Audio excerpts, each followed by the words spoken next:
বিনোদিয়া family park. আপনারা যদি এই পার্কে আসেন তাহলে কি কি দেখতে পারবেন তা খুবই শর্টকাটে দেখাবো আজকের এই ভিডিওতে। তো চলুন ফুল ভিডিওটি শুরু করি, আশা করি আপনাদের ভালো লাগবে। তো হ্যালো বন্ধুরা, আসসালামু আলাইকুম, কেমন আছেন সবাই? আশা করি ভালো আছেন, আমিও ভালো আছি।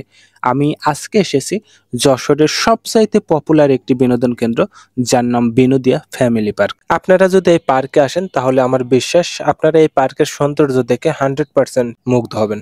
যাই হোক, বেশি কথা বাড়াবো না। আপনারা যদি এই পার্কে আসেন তাহলে আপনারা এই পার্কে কি কি দেখতে পারবেন তার শর্টকাট একটা লিস্ট আপনাদের সামনে তুলে ধরার চেষ্টা করছি। এই পার্কে আপনি প্রবেশ করলে বিভিন্ন এরিয়া সাইড বাই সাইড সুন্দরভাবে সাজানো গোছানো দেখতে পারবেন, যেমন চিড়িয়াখানা, খেয়াঘাট, প্যাডেল বোর্ড, চন্দ্রবীণা, signal museum, canteen, picnic spot এবং বিভিন্ন ধরনের রাইড শেয়ারিং। প্রাকৃতিক পরিবেশকে অক্ষুণ্ণ রেখে কোনো ফ্যামিলি পার্ক যে এত সুন্দরভাবে সাজানো যায়, সেটা যশোরের এই পার্ক অর্থাৎ বিনোদিয়া ফ্যামিলি পার্ক না আসলে আপনি কখনোই বুঝবেন না। তো চিড়িয়াখানার মধ্যে আপনি বিভিন্ন ধরনের পশু পাখি দেখতে পারবেন। চন্দ্রবীণাতে আপনি পার্টি বা পিকনিকের জন্য কনফারেন্স রুম পেয়ে যাবেন।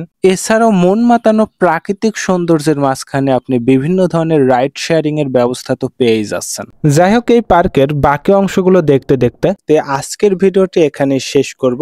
আর শেষ করার আগে যে কথাগুলো না বললেই নয়, কোনো ভুলভ্রান্তি হলে অবশ্যই ক্ষমা সুন্দর দৃষ্টিতে দেখবেন। ভিডিওটি ভালো লাগলে লাইক, কমেন্ট, শেয়ার করবেন। আর নতুন হিসেবে আমাকে সাপোর্ট করতে চ্যানেলটি সাবস্ক্রাইব অথবা ফলো দিয়ে পাশে থাকবেন। ভালো থাকবেন, সুস্থ থাকবেন। দেখা হবে পরবর্তী কোনো ভিডিওতে। খোদা হাফেজ।